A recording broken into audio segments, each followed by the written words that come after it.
ধরনের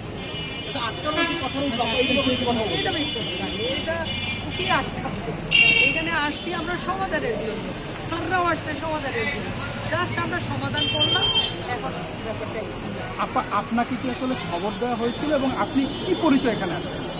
আমি এখানে প্রাক্তন স্টুডেন্ট ছিলাম, সেই পরিচয়ে আমি এখানে প্রায় 10 বছরের মতন আমি বড়বালি কাগজের ছাত্রনিবাসে ছিলাম, ছাত্রনিবাসের সভাপতি ছিলাম। এখানে আমি নেতৃত্ব দিচ্ছি, বিএম কলেজের নেতৃত্ব দিচ্ছি। জাস্ট এইখানে বিএম কলেজেরও যদি কোনো কিছু হয় স্যার তো আমাকে ডাকে, আমি চলে আসি। যেহেতু আমার ডাকা হয়েছিল, আজকে মেয়েরা, সাধারণ মেয়েরা, আমার ফার্স্ট ইয়ারের মেয়েরা আমাকে বলছিল যে আপনি যদি আসেন আমাদের সমস্যা অভিযোগটা ওরা বলছিল যে টিচার নাকি একটা মেয়েকে করতে হবে, আর ওদের সরকারি হসপিটাল চলছে ওই মেয়েকে নাকি ওই যে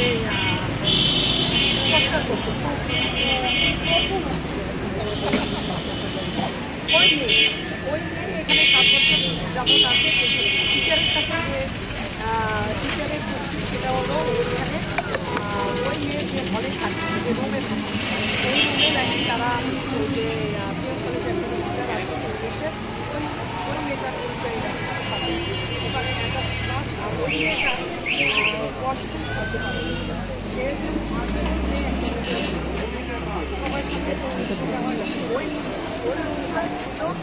তাদের রান্নার ঘরে